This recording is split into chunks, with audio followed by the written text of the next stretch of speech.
Em 1992, por volta das 8 horas da noite, em uma tranquila estrada rural nos arredores de Edimburgo, a capital da Escócia, dois homens comuns vivenciaram um evento extraordinário que se tornou famoso nos anais da ufologia. O incidente, conhecido como o caso A70, foi a suposta abdução de dois homens por extraterrestres.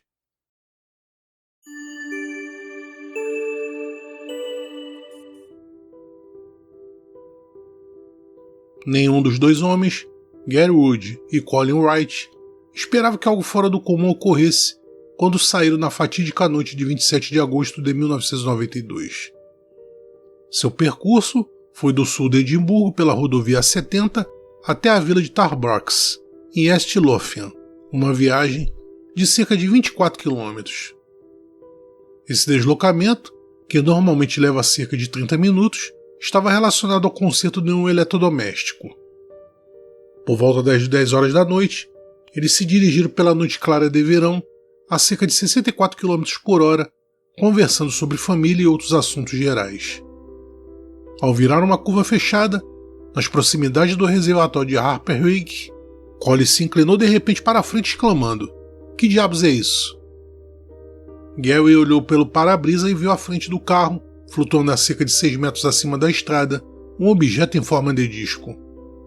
Segundo ele, o objeto tinha cerca de 9 metros de largura, era liso, preto e brilhante, sem janelas ou iluminação. Gary, um mecânico de automóveis que era familiarizado com dispositivos mecânicos e uma variedade de acabamentos de metal, achou a aparência e o acabamento do objeto incomuns.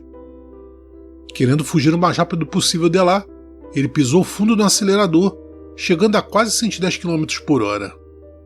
Conforme eles passavam abaixo do objeto flutuante, uma cortina de luz cintilante desceu sobre o carro. Gary descreveu esta como a iluminação de uma TV que estava num canal fora de sintonia, apenas luzes piscando. Instantaneamente, eles foram envolvidos em uma escuridão total. Mais tarde, sob hipnose, Gary se lembrou de estar, presumivelmente, do lado de fora do carro, já que ao seu redor estava completamente escuro, sem um pingo de luz, e ele nem conseguia ver o carro. Em seguida ele desmaiou, pelo que subjetivamente pareceu alguns segundos. Então repentinamente se viu acordado e dirigindo o carro imprudentemente, com Colin gritando para ele tomar cuidado. Então, felizmente, ele conseguiu parar o carro. Os homens se entreolharam em dúvida. O que tinha acontecido? O ar frio da noite foi um alívio, enquanto eles se recompunham. Partindo novamente, eles chegaram ao seu destino ainda discutindo seu encontro em comum. Chegando em Tarbrax, eles pararam na casa de um amigo. Gary deslizou a mão para baixo para soltar o cinto de segurança, mas ele já estava solto. Ele ficou brevemente intrigado, mas não pensou mais nisso naquele momento. Presumindo que seriam por volta das 10h40 da noite, eles descarregaram os itens do carro e os levaram até a porta da casa do seu amigo. Eles bateram na porta, vários minutos se passaram, e então eles ouviram uma janela do andar de cima se abrir e a cabeça de seu amigo emergiu. Parecendo incomodado, o amigo perguntou a eles o que queriam, informando que era 00:45. Naturalmente, eles pensaram que ele estava brincando com eles, mas não, ele não estava. Eles tinham perdido 2 horas. Os homens fizeram a viagem de Tarbrax várias vezes e sabiam que normalmente levava cerca de 30 minutos. Entrando na casa meio que agitados, os homens tentaram descrever o que tinham visto, até mesmo esboçando a nave que tinham testemunhado, pairando sobre o trecho deserto da estrada. Já era madrugada quando Gary e Colin partiram para Gilmerton, nos arredores de Edimburgo. Não foi de surpreender que eles não tenham retornado pelo mesmo caminho, e nenhum dos dois se lembra muito da viagem. Quando o pesquisador de UFOs e do paranormal Malcolm Robinson entrevistou os moradores da casa alguns dias após o evento, ambos concordaram que Gary e Colin estavam claramente agitados e, por experiência própria, sabiam que nenhum dos dois era propenso a mentir ou fazer drama. No dia seguinte, Gary se sentiu completamente exausto. Os dias seguintes não ajudaram. Ele não estava dormindo bem, teve sonhos vívidos e perturbadores, e seus padrões de sono mudaram para pior. Por fim, consultando seu médico por causa de fortes dores de cabeça, ele foi aconselhado a fazer uma ressonância magnética, que não apresentou nenhuma anormalidade. Como precaução adicional, ele passou pelo procedimento desconfortável de uma punção lombar, mas mais uma vez nada de anormal foi diagnosticado. Temendo o ridículo, nem Gary nem Colin relataram o incidente à polícia ou à mídia, mas informaram a Bufora, a Associação Britânica de Pesquisa de UFOs. Como resultado do evento, Gary se imergiu na ufologia em uma tentativa de entender o que ele tinha experimentado. Eventualmente, ouviu falar do SPI, Investigações de Fenômenos Estranhos, e os contatou para marcar uma reunião. Isso foi arranjado e, após 2 reuniões preliminares, Malcolm Robinson, fundador do SPI, sugeriu usar a técnica controversa de regressão hipnótica para acessar o que tinha ocorrido durante esse tempo perdido. Embora Gary e Colin tivessem algumas dúvidas, uma sessão inicial foi marcada usando a hipnoterapeuta e vidente escocesa Ellen Walters. Durante a primeira sessão, Gary ficou muito emocionado e começou a chorar. Não havia nada específico, apenas imagens e impressões vagas. Sessões de regressão posteriores se mostrariam muito mais reveladoras. Em sessões posteriores, ambos os homens se lembraram de estar sentados no carro, que estava parado no meio da estrada e que pequenas criaturas humanoides, 3 de cada lado, abriram as 2 portas da frente. Colin se lembra de Gary sendo colocado em um tipo de maca e que nenhuma das entidades a estava apoiando. A maca estava flutuando livremente. Gary, embora não se lembre de nada disso, lembra de criaturas se aproximando do carro e então de uma dor torturante em seu abdômen, como se os músculos do seu estômago estivessem sendo dilacerados.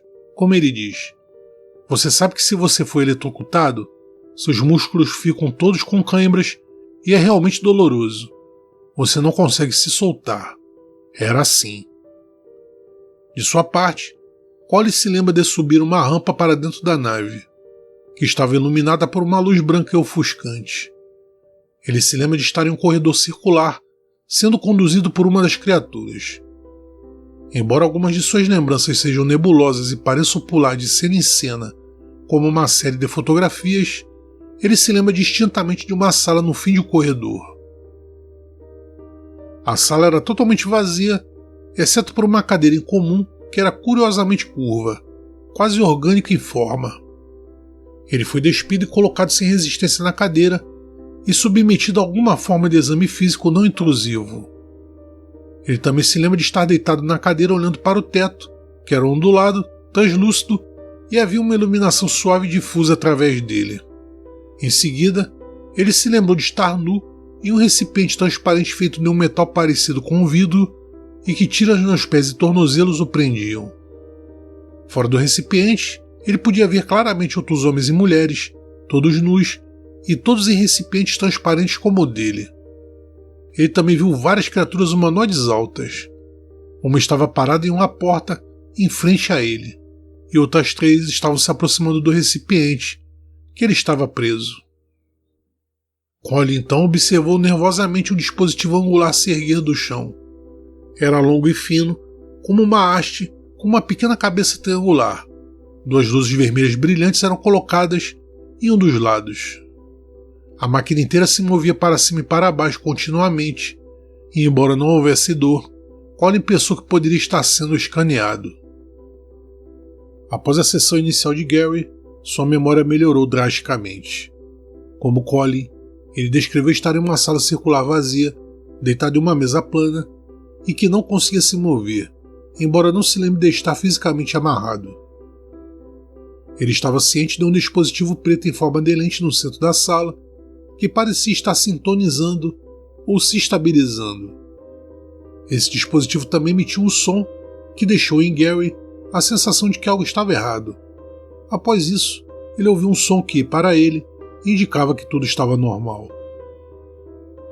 Em seguida, ele de repente percebeu um braço longo, fino e translúcido, se estendendo sobre seu peito em direção à cabeça. O braço baixou abruptamente sobre seu peito, perto de seu ombro. Esse trauma em particular afetou Gary com bastante força, e ele saiu do transe hipnótico com seu corpo convulsionando. Em outra ocasião, ele se lembra de um buraco se formando no chão. Estava cheio de um líquido viscoso de algum tipo, como um gel. Enquanto ele observava isso, uma pequena coluna se ergueu do chão. Gary a descreveu como semelhante a um latão ou tambor metálico. Ela continuou a subir até ficar a cerca de 1 metro acima do chão. O dispositivo emitiu um ruído parecido com um motor elétrico e começou a girar lentamente. Parte do cilindro se ergueu do corpo principal e se estendeu em sua direção, até ficar no nível de seus olhos. A ponta da extensão tinha 2 pontos vermelhos brilhantes. Neste ponto, Gary notou que a poça de líquido começou a vibrar. Do líquido, uma criatura alta, incrivelmente magra e frágil, emergiu lentamente, quase dolorosamente. Embora tivesse uma semelhança marcante com um cinzento tradicional, parecia muito magro, como um esqueleto coberto de pele. Ele se lembra que a pele sob suas costelas parecia descolorida e machucada. Mais tarde, ele descobriu que todas as criaturas tinham dificuldade com a gravidade e a pressão atmosférica, particularmente as criaturas altas, magras e translúcidas, que frequentemente tendiam a cair. Era sua impressão de que, devido à aparência machucada das criaturas, a poça de gel era alguma forma de agente terapêutico projetado para tratar dos danos causados por suas quedas frequentes. Bizarramente, ele também se lembrou de um homenzinho aparentemente bem humano, vestido com um terno preto elegante, completo com colarinho e gravata, que estava observando os procedimentos. Ele estava de pé entre as entidades, todas as quais pareciam bem respeitosas com ele. No total, Gary lembra que havia cerca de 20 ou 30 criaturas presentes, a maioria alta, de cor cinza pálida e aparência frágil. Uma variação notável disso era um ser menor, de aparência um tanto bizarra, com um rosto estranho em formato de coração. Ele então olhou para as criaturas e mentalmente perguntou: "Por que vocês estão fazendo isso?" A resposta que apareceu em sua mente foi surpreendente e nem um pouco perturbadora. Uma palavra: santuário. Em uma comunicação mental posterior, o ser disse: "Em muitos aspectos, você é mais avançado do que nós, mas você foi limitado. Nossa existência é muito parecida com a sua.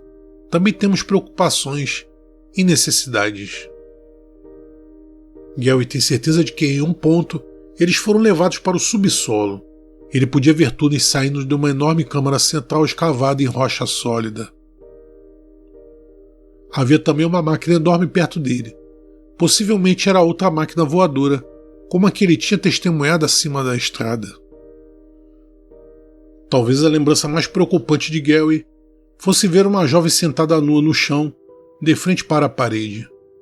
Uma das criaturas altas estava de pé ao lado dela. Quando Gary olhou para ela, ela virou a cabeça em sua direção.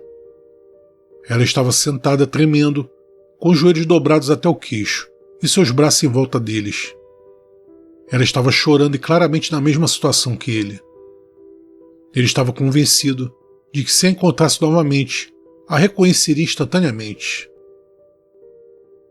Após a suposta abdução e as regressões subsequentes, Gary e Colin lidaram com sua aprovação de maneiras diferentes.